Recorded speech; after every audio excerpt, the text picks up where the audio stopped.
Hey everyone, it's Chris. Let's do a Bible reading challenge together this year. Ever wanted God's peace to be with you 24/7? Or find answers to life's big questions? The Bible can change your life, and we're doing it together. Check out the description below for a free PDF with a daily reading checklist to keep you on track from January to December. Let's keep going with 2 Kings today, from chapters 23 to 25. 2 Kings 23. Then the king called together all the elders of Judah and Jerusalem. He went up to the temple of the Lord with the people of Judah, the inhabitants of Jerusalem, the priests and the prophets, all the people from the least to the greatest. He read in their hearing all the words of the book of the covenant, which had been found in the temple of the Lord. The king stood by the pillar and renewed the covenant in the presence of the Lord, to follow the Lord and keep his commands, statutes and decrees with all his heart and all his soul, thus confirming the words of the covenant written in this book. Then all the people pledged themselves to the covenant.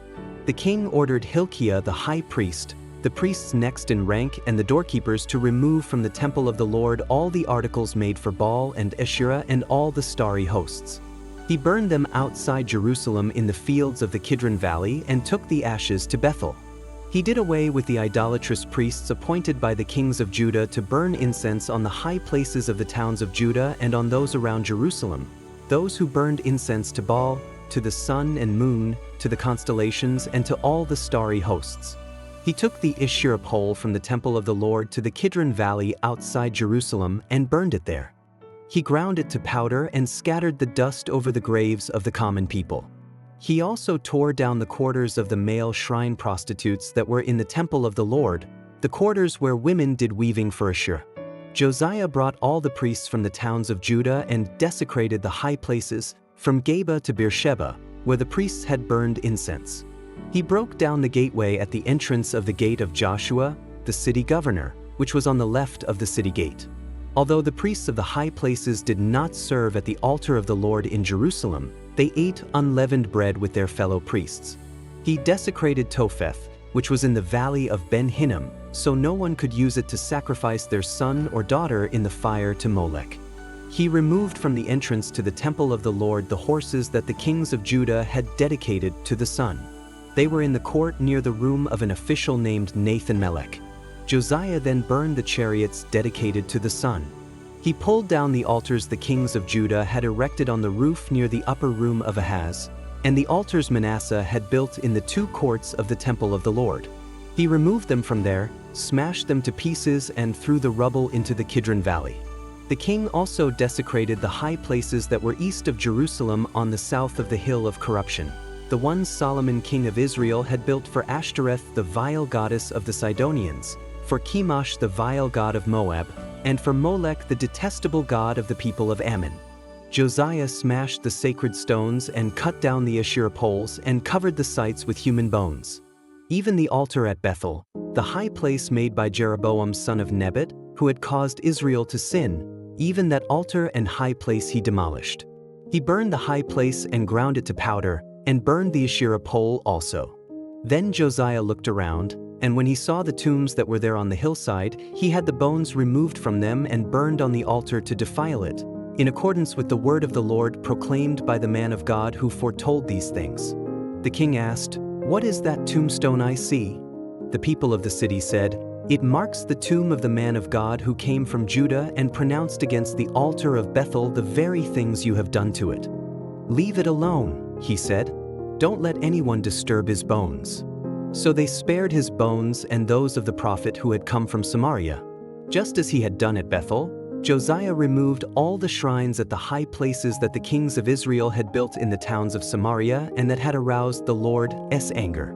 Josiah slaughtered all the priests of those high places on the altars and burned human bones on them. Then he went back to Jerusalem. The king gave this order to all the people: "Celebrate the Passover to the Lord your God, as it is written in this book of the covenant." Neither in the days of the judges who led Israel, nor in the days of the kings of Israel and the kings of Judah had any such Passover been observed. But in the 18th year of King Josiah, this Passover was celebrated to the Lord in Jerusalem. Furthermore, Josiah got rid of the mediums and spiritists, the household gods, the idols, and all the other detestable things seen in Judah and Jerusalem. This he did to fulfill the requirements of the law written in the book that Hilkiah the priest had discovered in the temple of the Lord. Neither before nor after Josiah was there a king like him who turned to the Lord as he did, with all his heart and with all his soul and with all his strength, in accordance with all the law of Moses. Nevertheless, the Lord did not turn away from the heat of his fierce anger, which burned against Judah because of all that Manasseh had done to arouse his anger. So the Lord said, I will remove Judah also from my presence as I removed Israel, and I will reject Jerusalem, the city I chose, and this temple, about which I said, my name shall be there. As for the other events of Josiah's reign, and all he did, are they not written in the book of the annals of the kings of Judah? While Josiah was king, Pharaoh Necho king of Egypt went up to the Euphrates River to help the king of Assyria. King Josiah marched out to meet him in battle, but Necho faced him and killed him at Megiddo. Josiah's servants brought his body in a chariot from Megiddo to Jerusalem and buried him in his own tomb. And the people of the land took Jehoahaz son of Josiah and anointed him and made him king in place of his father. Jehoahaz was 23 years old when he became king, and he reigned in Jerusalem 3 months. His mother's name was Hamutal daughter of Jeremiah. She was from Libnah. He did evil in the eyes of the Lord, just as his predecessors had done. Pharaoh Necho put him in chains at Riblah in the land of Hamath so that he might not reign in Jerusalem, and he imposed on Judah a levy of 100 talents of silver and a talent of gold. Pharaoh Necho made Eliakim son of Josiah king in place of his father Josiah and changed Eliakim's name to Jehoiakim. But he took Jehoahaz and carried him off to Egypt, and there he died. Jehoiakim paid Pharaoh Necho the silver and gold he demanded. In order to do so, he taxed the land and exacted the silver and gold from the people of the land according to their assessments.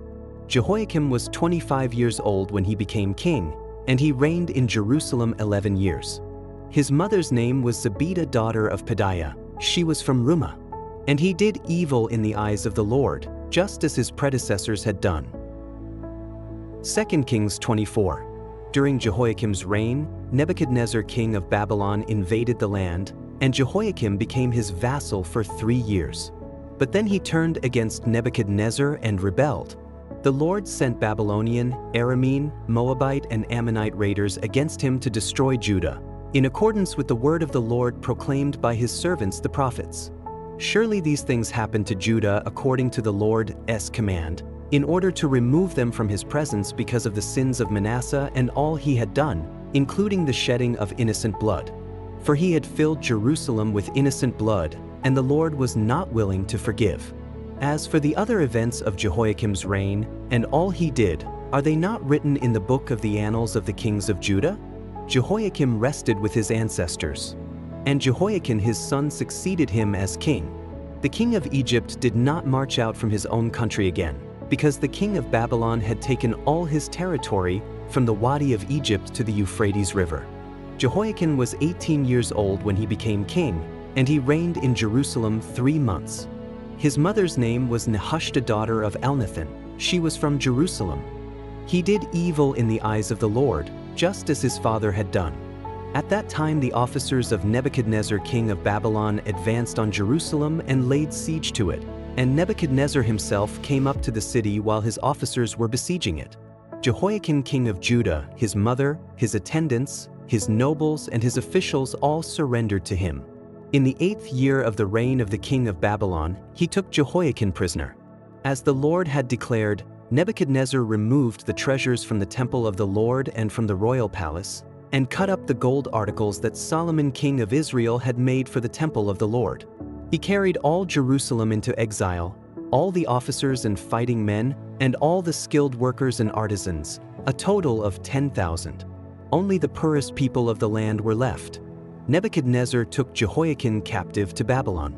He also took from Jerusalem to Babylon the king's mother, his wives, his officials, and the prominent people of the land. The king of Babylon also deported to Babylon the entire force of 7,000 fighting men, strong and fit for war, and 1,000 skilled workers and artisans. He made Mattaniah, Jehoiakim's uncle, king in his place and changed his name to Zedekiah. Zedekiah was 21 years old when he became king, and he reigned in Jerusalem 11 years. His mother's name was Hamutal, daughter of Jeremiah. She was from Libnah. He did evil in the eyes of the Lord, just as Jehoiakim had done. It was because of the Lord's anger that all this happened to Jerusalem and Judah, and in the end he thrust them from his presence. Now Zedekiah rebelled against the king of Babylon. 2 Kings 25. So in the 9th year of Zedekiah's reign, on the 10th day of the 10th month, Nebuchadnezzar king of Babylon marched against Jerusalem with his whole army. He encamped outside the city and built siege works all around it. The city was kept under siege until the 11th year of King Zedekiah. By the 9th day of the 4th month, the famine in the city had become so severe that there was no food for the people to eat. Then the city wall was broken through, and the whole army fled at night through the gate between the two walls near the king's garden, though the Babylonians were surrounding the city. They fled toward the Arabah, but the Babylonian army pursued the king and overtook him in the plains of Jericho. All his soldiers were separated from him and scattered, and he was captured. He was taken to the king of Babylon at Riblah, where sentence was pronounced on him. They killed the sons of Zedekiah before his eyes. Then they put out his eyes, bound him with bronze shackles, and took him to Babylon. On the 7th day of the 5th month, in the 19th year of Nebuchadnezzar king of Babylon, Nebuzaradan, commander of the imperial guard, an official of the king of Babylon, came to Jerusalem. He set fire to the temple of the Lord, the royal palace, and all the houses of Jerusalem. Every important building he burned down. The whole Babylonian army under the commander of the imperial guard broke down the walls around Jerusalem. Nebuzaradan, the commander of the guard, carried into exile the people who remained in the city, along with the rest of the populace and those who had deserted to the king of Babylon. But the commander left behind some of the poorest people of the land to work the vineyards and fields. The Babylonians broke up the bronze pillars, the movable stands, and the bronze sea that were at the temple of the Lord, and they carried the bronze to Babylon. They also took away the pots, shovels, wick trimmers, dishes, and all the bronze articles used in the temple service. The commander of the imperial guard took away the censers and sprinkling bowls, all that were made of pure gold or silver. The bronze from the two pillars, the sea, and the movable stands, which Solomon had made for the temple of the Lord, was more than could be weighed. Each pillar was 18 cubits high. The bronze capital on top of one pillar was 3 cubits high and was decorated with a network and pomegranates of bronze all around. The other pillar, with its network, was similar. The commander of the guard took as prisoners Sariah the chief priest, Zephaniah the priest next in rank, and the 3 doorkeepers. Of those still in the city, he took the officer in charge of the fighting men and 5 royal advisors. He also took the secretary who was chief officer in charge of conscripting the people of the land and 60 of the conscripts who were found in the city. Nebuzaradan the commander took them all and brought them to the king of Babylon at Riblah. There at Riblah, in the land of Hamath, the king had them executed. So Judah went into captivity away from her land. Nebuchadnezzar king of Babylon appointed Gedaliah son of Ahikam, the son of Shaphan, to be over the people he had left behind in Judah. When all the army officers and their men heard that the king of Babylon had appointed Gedaliah as governor, they came to Gedaliah at Mizpah, Ishmael son of Nethaniah, Johanan son of Kareah, Sariah son of Tanhumeth the Netophathite, Jazaniah the son of the Maacathite, and their men. Gedaliah took an oath to reassure them and their men. "Do not be afraid of the Babylonian officials," he said. "Settle down in the land and serve the king of Babylon, and it will go well with you." In the 7th month, however, Ishmael son of Nethaniah, the son of Elishama, who was of royal blood, came with 10 men and assassinated Gedaliah and also the men of Judah and the Babylonians who were with him at Mizpah. At this, all the people from the least to the greatest, together with the army officers, fled to Egypt for fear of the Babylonians. In the 37th year of the exile of Jehoiakim king of Judah, in the year Marduk became king of Babylon, he released Jehoiakim king of Judah from prison. He did this on the 27th day of the 12th month. He spoke kindly to him and gave him a seat of honor higher than those of the other kings who were with him in Babylon. So Jehoiakim put aside his prison clothes and for the rest of his life ate regularly at the king's table. Day by day, the king gave Jehoiakim a regular allowance as long as he lived. Ready to dive even deeper into the Bible? I've got a complete course for you to explore every book from cover to cover. Check out the link in the description. Share this journey with your loved ones. God's Word is for everyone.